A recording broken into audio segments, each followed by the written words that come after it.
the reason I think I started the path, certainly in life, and then some of the detours were because of the angels, Well, there whether you they were go. guiding me or holding a carrot out in front, going, this could be a little interesting if you go this route.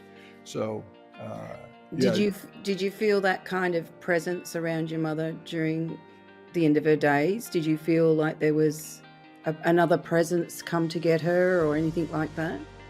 Wow. Okay, so I'll tell you this chapter. Yeah, a little bit for me, but for her, definitely. Insight and Awareness Spiritual Explorer. Soul intuitive, emotional, and spiritual mentor and award-winning author, Lorraine Nylon. Welcome, explorers, and thank you for being part of the adventure. Today we have the privilege of having Mark Steven Porro, who's a Hollywood actor and director, and a multi-award-winning and best-selling author of A Cup of Tea on the Commode, a multitasking adventure of caring for Mum and how I survived to tell the tale. That is a very interesting title. Do you want to know the story about the title? I do, yeah. Okay, so uh, when I call it our journey began, Mom was bedridden pretty much from that point on. So to get her in and out of the normal bathroom was very difficult, and it could have been a little dicey. So we put a commode bedside. And sometimes Mother Nature took a little longer than was comfortable for either one of us. So one morning I asked her if she'd like her favorite beverage was a cup of hot tea with skim milk and no sugar. And I asked her if she'd like a cup of tea, and she said yes. And so she was, in a sense, multitasking as I was through this whole adventure, and it became a hit, and that became like a staple on the morning menu. So a All cup right, of the tea on the morning. commode would be a fun title, and one that was appropriate. Yeah, because you've ended up looking after Mum in the last stages of her life, didn't you? So, Yeah, in 2011, I got a call. I was living in Los Angeles at the time, and I was a carefree bachelor and never married and had no children.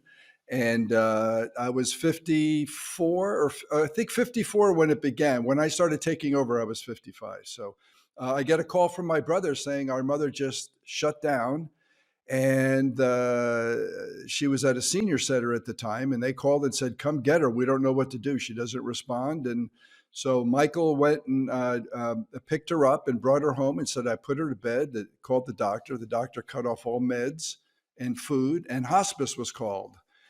And that was a little scary because 14 years earlier hospice was called for my dad, and he died 2 days later. So when hospice comes, usually the end is not a good one. So we all flew in. She had 6 children, and we were pretty much on death watch. We had a priest come in and deliver the last rites, and hospice was there 24/7, and they're contractually, I think they're at least in the States for 6 months if okay. the patient lasts that long.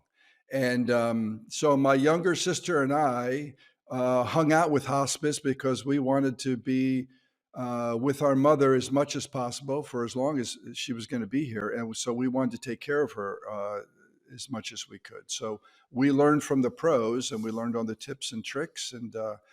And that really helped because my mom, she didn't talk and her eyes were closed most of the time, but she did respond to touch. And I think Okay. she had a sense that we were there.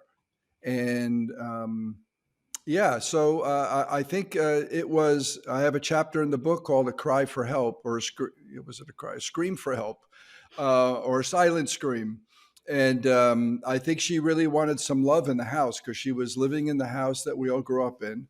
But we had some people that moved in upstairs that were overseeing things because at that point, she needed some help with the household duties and the cooking and the laundry and things like that. She could still walk and handle herself a bit, but as those things declined, we had to get more help in there.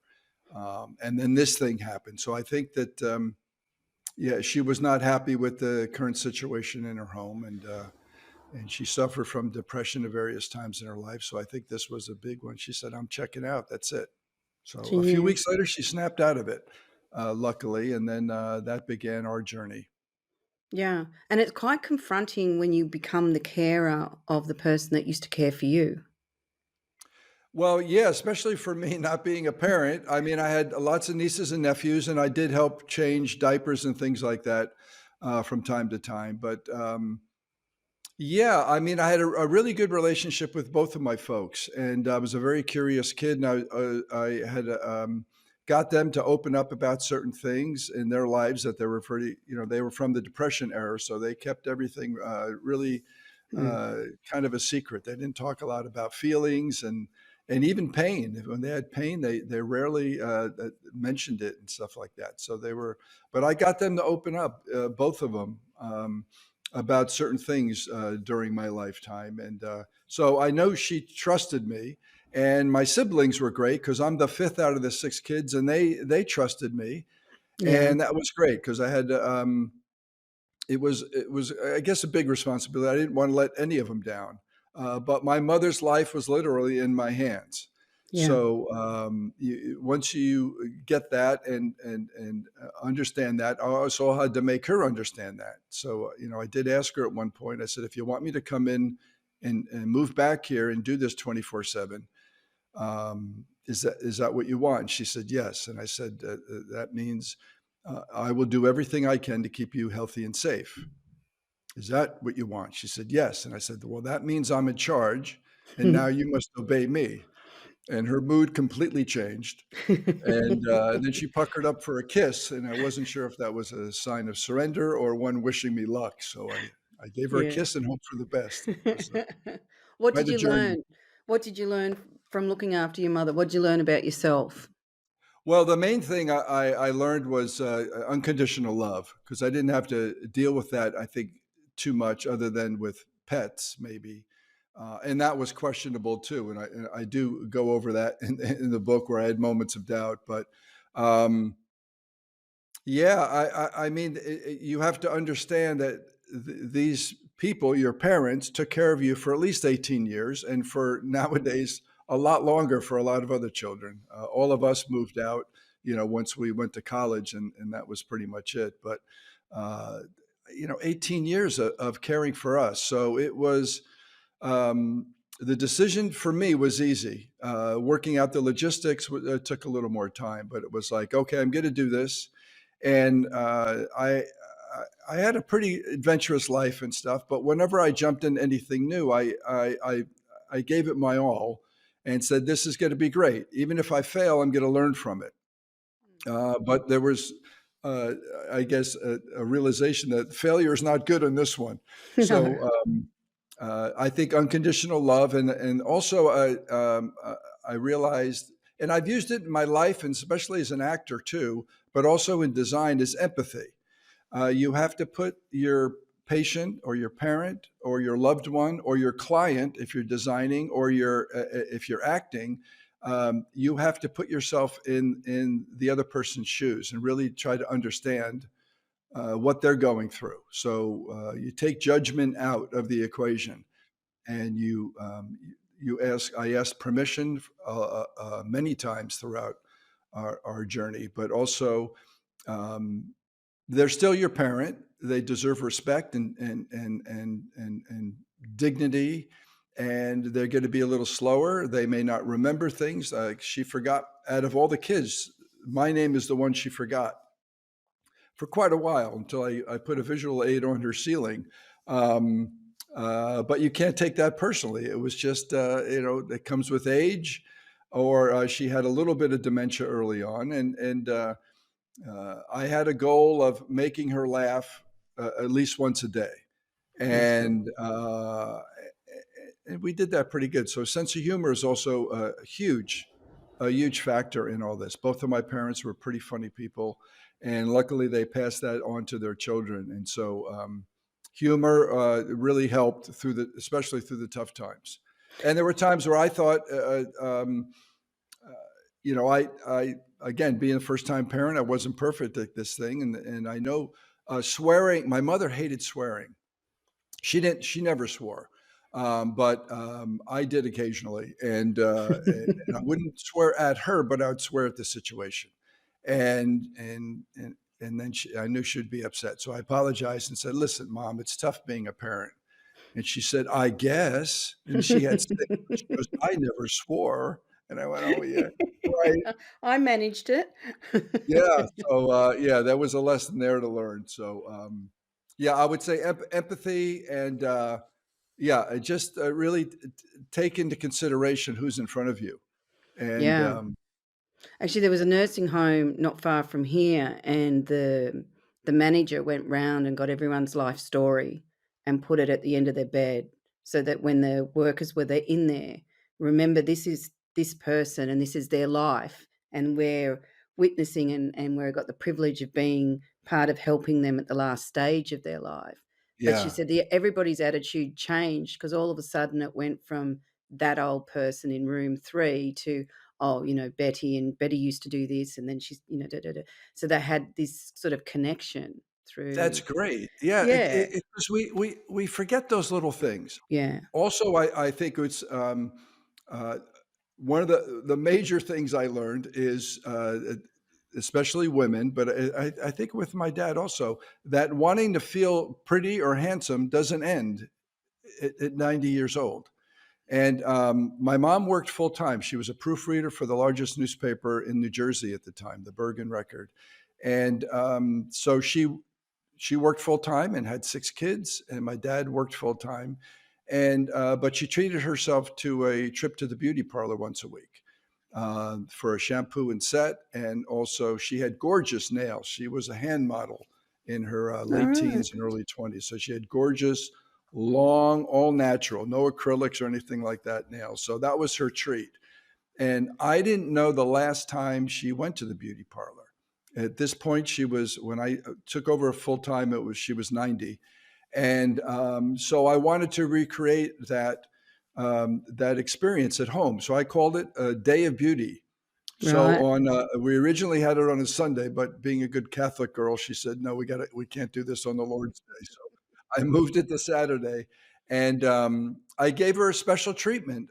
Normally, she had 2 sponge baths a day, morning and night. But this time, I added when she was on the commode, I soaked her feet in Epsom salts, and I gave her shampooed and rinsed her hair.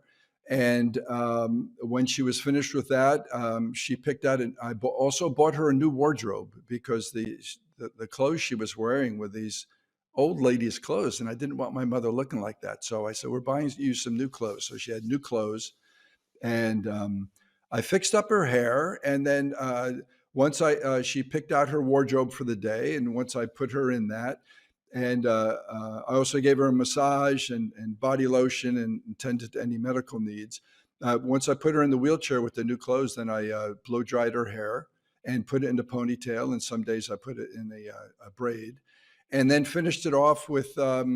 I did her nails, and then so I polished her nails, and I learned. I did some of that when I was a little kid too, so that wasn't that big of a deal. But skills were Memories a come little better. back.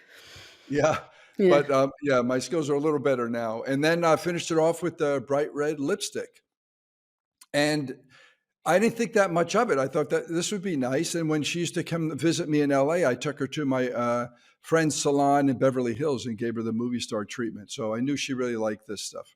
And so, as I'm wheeling her into the kitchen for breakfast, we have a big mirror in the dining room. And I parked her in front of that mirror, and I leaned in and whispered to her in her ear. I said, "Who is that pretty girl?" And she was just beaming, Yeah. and it was amazing because for me it was a small gesture, but for her it was huge because she really liked what she saw. And I don't know the last time she even looked in a mirror, and I don't know the last time she felt pretty or was treated this way. But it was the effect on me was profound, and then everybody else seemed to really respond to it because she was a lot happier, and she loved having someone who cared about these little things. And so that was lovely, and I think I started doing that almost every morning. Park in front of that mirror, even without Day of Beauty, and just said, "Who's that pretty girl?" Let her know that she's not only my mother, but she's beautiful, and Yeah. she should feel beautiful and be treated that way. So That was a very cool thing that. And then as I've talked to some other people in these interviews, they said that nursing homes and assisted living places are starting to have more people come in and do these things. Beauty salon people, when they had free time, they would come in and do the guest's hair and stuff like that. And they said the effect was just amazing. I'd So believe that because it'd make you feel yeah, alive, like you or and a bit of a you're still living life how you used to, yeah, instead of just sitting in there in the waiting room, sort of, to so to speak, right, right, right, yeah. yeah, I was talking to an elderly person, and she wrote this poem about when you look into my eyes, you don't see the young person anymore, but inside me, I still feel that young person. yeah, yeah, yeah, Yeah. So, and we forget that. We forget, and as we get older ourselves, when we look at someone else, we have a different filter, and then when we, I still sometimes feel the same as what I did when I was 20 and 30 and all the rest of it. And then, you walk past the mirror going, no, you're tricking yourself there, girl. But, we have that. It comes with us all the way through. yeah, Yeah, yeah. but we don't I we have don't interact that way. this little village that I live in the south of France has a lot of retirees and there's quite a expat community. He's a gentleman from England, Wales, he will say, and he's in his 80s, and his wife passed away a few years ago, and he took a trip to America, and he met a lady who was also in her 80s, and they are like gaga for each other. It's like a brand new love, and it's amazing. I think it is so cool, and he loves telling me all these stories. Sometimes he goes into too much detail, but um, it is it's charming and it's lovely, and it gives me hope. Yeah, there you go. Well, I think, it's like, and one of the things we've done in our culture is we've lost the respect for the elders, as in all they're walking around with so much wisdom, and Yeah, they're, yeah, yeah, sometimes yeah. when you're listening to them talking, you go, yeah, you've got a lot of water under the bridge, so you've got a definite understanding of how this works, and Yeah. yeah, and my father used to say to me, "Don't worry, love, the big wheel turns," and that was his expression of everything has its turn. Like, okay, we're all up in arms about this, and then the wheel will turn that way, and then the wheel will turn this way. And as I've got older, I'll go, I actually see that wheel turning now. I Hmm. fully understand what he meant by it. So Yeah. sometimes we're the ones that got to catch up a little bit. So, what do you think humanity needs to acknowledge and understand for us to evolve? Well, I'll go back to empathy. Hmm. A lot of these conflicts that we have in the world, and especially in my country, is we don't take the time to understand each other. We attack, we Yeah. judge right away, and attack, and instead of let me understand why you feel this way. And we may not agree, and that's fine, but at least I want to respect you and understand why you do this or that, and that will help me um, understand you. And whether I agree with you or not, at least we come to some kind of I don't know, not so much an agreement, but at least to respect each other. It's interesting. So I came to Italy one time, and we're staying at a friend's villa, and there was a very conservative. I lean more, I guess, to the left. Very conservative couple coming, and my girlfriend at the time knew a family member of that, and she says, "I don't like these people. They're very Republican, blah, and all this stuff." And I said, "Let's go and keep an open mind, and let's see what happens." So their names are George and Martha, and you can't get more, let's say, American than George and Martha, from George and Martha Washington. And so I said, let's keep an open mind and let's make the best of it. And so um, we arrived. We took like an all nighter. We arrived about 8 in the morning, and we haven't met these people yet. And the wife comes down first. Martha comes down first, and her hair is beautifully coiffed, and she's from Georgia. And kind of as a joke, but also to break the ice, I said, "Good morning, Martha. My name is Mark." And I said, "Would you like a glass of wine?" Now, it's 8 in the morning. And she looks at me with this beautiful Southern pose and accent, and she says, "Well, it may be 8 in the morning, but it's never too early for a fine glass of wine." And I love this lady, and we were great. And then her husband came down. He had one leg missing, so it took him a little longer to come down. And his name was George, and he was a great guy. And we were there for a few days, and we had lovely discussions. We were never going to agree on politics, Hmm. but we respected each other, and we listened to each other's point of view. And I got to really like these people, and it was great. And we don't do that anymore. And there's a No. lot of, I guess, reasons for it. And there's people who've written books about it and all this stuff. And hopefully, as your dad says, the wheel will turn, and we'll Yeah, get back to some kind of a respect for each other. And it's a shame. it And is a shame. hopefully that wheel will turn quicker. Yeah. But yeah, Yeah, and it's a sign of someone's maturity within themselves, is that when we can disagree, but have that respect to listen, and then have the respect that there's there's a filter system that that person's used to get that opinion. But as soon as we lock in to we've got to be right, what it does is stops us from actually listening, and it stops us from gathering evidence.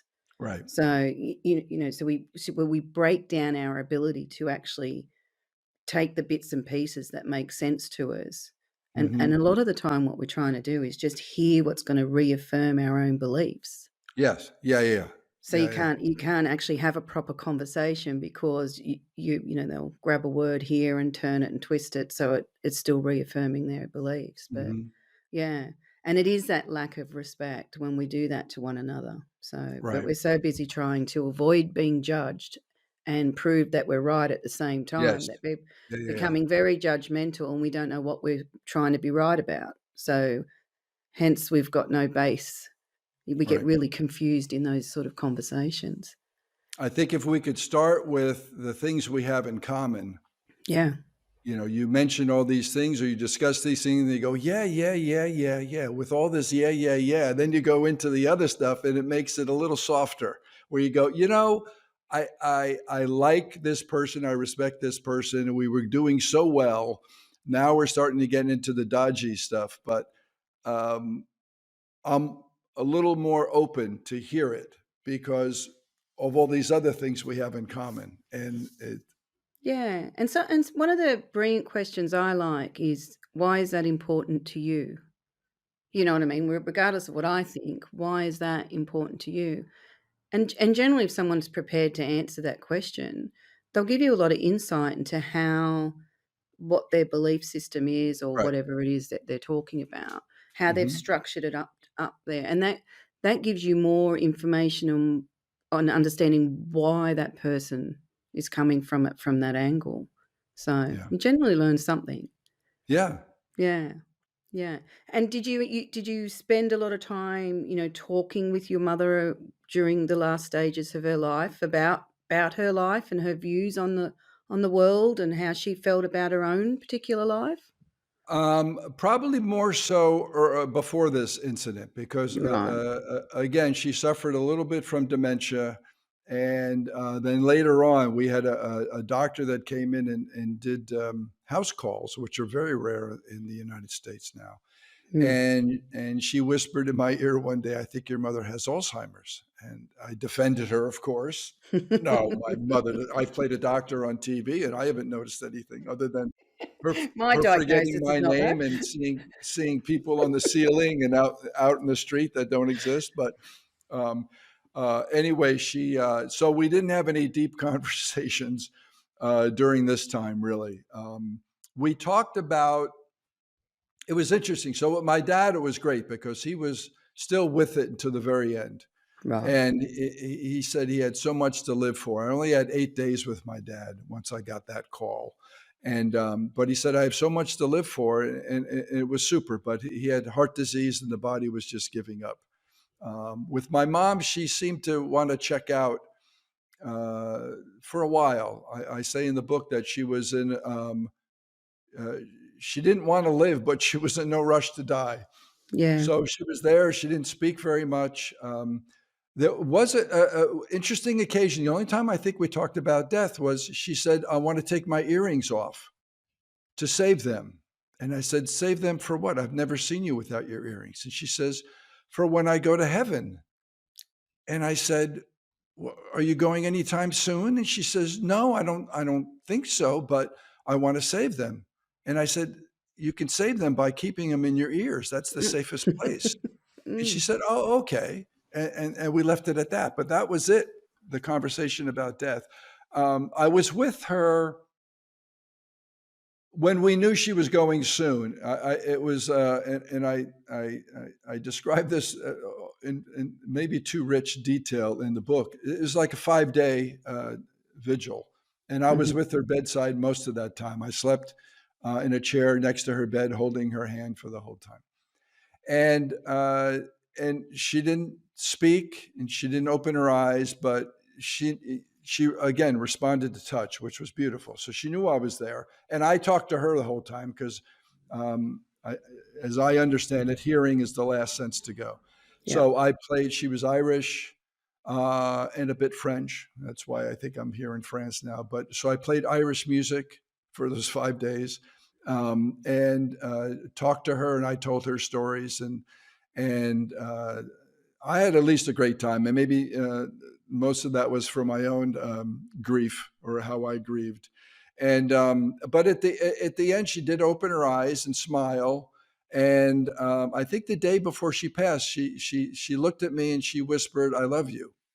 So she knew I was there, which was Yeah. important. So I wanted to make sure that on the rare occasion she did open her eyes, she would see a smiling face, knowing that it's okay if you have to go, go. We're going to be fine here, but you know, nobody wants you to go, but it's your choice at Yeah. this point. So There's a point where you've just got to accept reality, isn't it? And so you just got to be part of it. So, but that's a beautiful end. You know what I mean? Like to have yeah, someone and family caring, but somebody that's staying there and because you can feel their presence. You yeah, can I think feel, so. Yeah, yeah. yeah. And then And could she you? was in her bed. Well, it was a hospital bed at the time, but in her bed, in her bedroom, in the house that we all grew up in and we were all raised. And with my younger sister was with me at the very end. So with two of her children Yeah, bedside, which was lovely. And then a few of the nights before, one of her grandsons came, so he spent 2 nights with me, holding her other hand. And then another night, my older brother, one of my older brothers, came, and he sat in the dark, holding her other hand. So she knew she was surrounded by love, and so we wanted to send her off in a good way, and I think she appreciated that. sounds like a really lovely mum. I did see a photo of her when she was younger, and she looked very sassy and ready to take on the world when she was very young. So Yeah, I she presume was an that with only child and very independent and stubborn. And boy, yeah, both of my parents are pretty stubborn people. So I think we have a little bit of that in us. Do you see more and more of your parents and yourself as you're getting older? Oh my God, I think Yeah, so. Yeah, my younger sister was just here visiting for the first time. I haven't seen her in person in probably over 7 years, and she so who said it? I think maybe my girlfriend said, "Boy, she looks like your mother," and it was like, well, I don't see it, and maybe because I'm avoiding seeing her. I have a little bit of both in me, and my one. I've got two older sisters, and one of them said that she thinks I look the most like our father, which is a compliment. I don't really quite see it, but it's interesting how people's perspective is very different because I'll see people and go, "Oh, that reminds me of that person reminds me," and they're going, "I don't know what you're talking about." yeah, it's funny, So isn't it's it? very rare. So it's interesting. We have our own lenses to view the world and to view other people. And sometimes it's just a little mannerism or something like that, and you go, "Oh, yeah, Those that I have. Yeah, yeah, yeah. yeah. And how about you? You too? Oh, yeah. Yeah, yeah. It's interesting. There's definitely family traits that I can see in the next generation, and that didn't have a lot to do with the other generation above us. But it's like, oh yeah, there it is, there it is, there. So Yeah, yeah, and we like the sense of humour. Like our first port of call is to make jokes about it and just okay, yeah, it's horrific, but isn't this part of it funny? Like, because in every event and every story, you can find, you would have found that with your mum every day. yeah, There's a yeah, silly little event that you can, let yourself laugh about. So, and that I think that lightens up the way you look at the world yeah, and yeah, your own life. So yeah. beautiful. All right, we're going to play flip the book. So, would you like book 1, 2, or 3? I'm usually an even man, so I'll say two. 2. All right. So it's actually a big book. It's called Your Insight and Awareness Book. And it goes through lots of different topics about spirituality, about being self-reflective in our life journey. So we could go anywhere here. So you got to 1 to 430 pages to pick from. So what page would you like? 36. 36. Okay, interesting enough. I'm going to have to hold this up. Let's see. Can you see that? So Yeah. it's about past lives. So Okay. so that's an indicating of one soul and all the different lives, like that's where she is now, that she's Okay. had. And the caption is, "You are an eternal soul who has experienced many previous lives, all of which have contributed to the truth of who you are today." So how do you feel about that? Hmm. Are you interested Well, in past lives? I I'm not sure about. I would love to think so. Mhm. Um, I think, let's say, in my current situation, I don't know why I'm living in France. We had my mother is French and Irish. Her grandmother, I think, uh, well, she was adopted by a German woman, Grandma Kraus. We know this from the family history, and then she married a Frenchman. And I'm not sure if she married the Frenchman in the U.S. or in France, but we have French on our side. And I know my father's story, who's Italian. His father and grandfather came over in the 1890s and settled in Brooklyn, New York. And I took my dad to that little village in 1995, 2 years before he passed. To nobody had been there in 100 years. Nobody ever went back. There you So we were the go. first Poros to return to this village, and the village historian, who was also the entire police force, Vito. Um, as soon as we walked into the police station, this is a village of 200 people, and it's never been bigger than 400, from what we understood. And my great grandfather was the mayor of this village, and he left in some interesting circumstances. We weren't sure. There were some rumors going around, and I have no idea how they reached the United States. But so Vito, as soon as we said two men from America, he launches into a story about my great grandfather, not Right. knowing that we were Poros. He just heard America. And it was like, nobody else went to America from this village, and perhaps not. And it was lovely. So that whole trip was very cool. So I was very much in touch with my Italian roots. There you go. But the first trip I came to France was in 2013 with my girlfriend at the time, and I felt so comfortable here. And I knew we had French relatives, but my parents, my mom's parents, both passed before she was married, so we knew very little about them. And um, And then the next time I came was a year later, and then my girlfriend, again at the time, always wanted to retire in France, so that put that idea in my head. And then 2015, I came to this village. Again, she found a property that she really liked that was near here, but we did an Airbnb in this village, and I fell in love with this village and the people, and they were so forgiving because I never expected to move to France.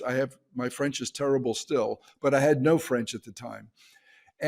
But there's somebody, and it might have been my ancestors on the French side, made it so comfortable. And there's no way I should have bought this place, or the man I bought it from was not a nice guy. For him to hold it for me, You're because it took right. 17 months to finalize the deal. And a very prominent person in town is the notaire who handles all the legal work for purchasing a property here. For some reason, and we met for about 10 minutes and he really liked me. So Right. he told this guy, because it was taking so long to finalize the deal, that he says, "We like this man. We trust this man. Do not sell this apartment to anybody else." Oh, there you go. And so I believe, if not my own past lives, the past lives of family has definitely influenced my life. And Yeah. I do think that sometimes when you have had a past life, you can be drawn back to that area, so that kind of, or you're curious, like why do people choose a particular place to go on holidays to, all those kind of things, bar yeah, if they're just following a trend sort of thing. But yeah, yeah, we get little messages that we're interested. So, but if you well, feel, there's a lot of really cool villages around here, and there's a vibe. For me, I call it a vibe. Yeah, I go to a village and everybody says, "Oh, this is great," and I go, "I don't like it. I'm not comfortable here." yeah, And I was very comfortable from day one in this little village, and I was here for 5 days. And I said, "This will be my home," there you go. and voila, I've been here ever since. So yeah, so I think there's definitely something to do with the vibes or the spirits, or whatever. And I've had a few spiritual people come into this apartment because they said the building was built in 1540, so there's a lot of history here. And both spiritual guys said it's good vibes. Yeah. Nothing bad was here, no murders or anything like that. So that's maybe another reason I feel very comfortable here. So it's it's been lovely, and I think there's definitely, I call them my angels. I have a chapter about that. All Uh, right. do I believe in angels? And it's kind of, yeah, the reason I think I started the path, certainly in life, and then some of the detours were because of the angels, Well, there whether you they were go. guiding me, or holding a carrot out in front, going, this could be a little interesting if you go this route. So Did yeah, you did you feel that kind of presence around your mother during the end of her days? Did you feel like there was another presence come to get her or anything like that? wow. Okay, so I'll tell you this chapter. Yeah, a little bit for me, but for her, definitely. Yeah. So during this time, I called it, she was in a semi comatose state. And this started in February of 2011. And she never spoke, and her eyes were closed most of the time. And she sensed, again, she responded to touch, but nothing else. Every once in a while, her eyes would open, and this was weeks. She was doing this for weeks, um, and she would look in the same spot in the corner of the room, Nice. and we're very curious about all this. So about 3 or 4 weeks later, when she snapped out of this thing, we started feeding her again, and she was back. My younger sister was with her. And asked her about who was up in the corner, because we didn't know if it was our father or God or whatever. Anyway, she said, "So, who are you staring at the corner of the room?" And my mother, kind of like, she was not sure she wanted to open up, or she got caught. And then DC said, "Was it God?" And her mood completely changed. And she said, "So did he talk to you?" And she nodded her head, and she said, "What did he say?" And she said, "Be patient." All right. There you So it go. wasn't her time. Yeah. And So that, yeah.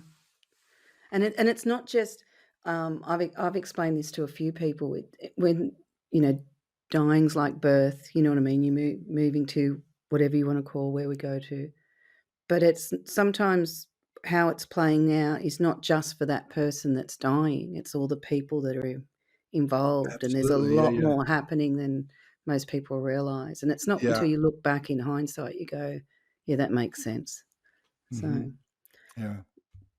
I wanna thank you for being part of the podcast, and, I've really enjoyed the conversation.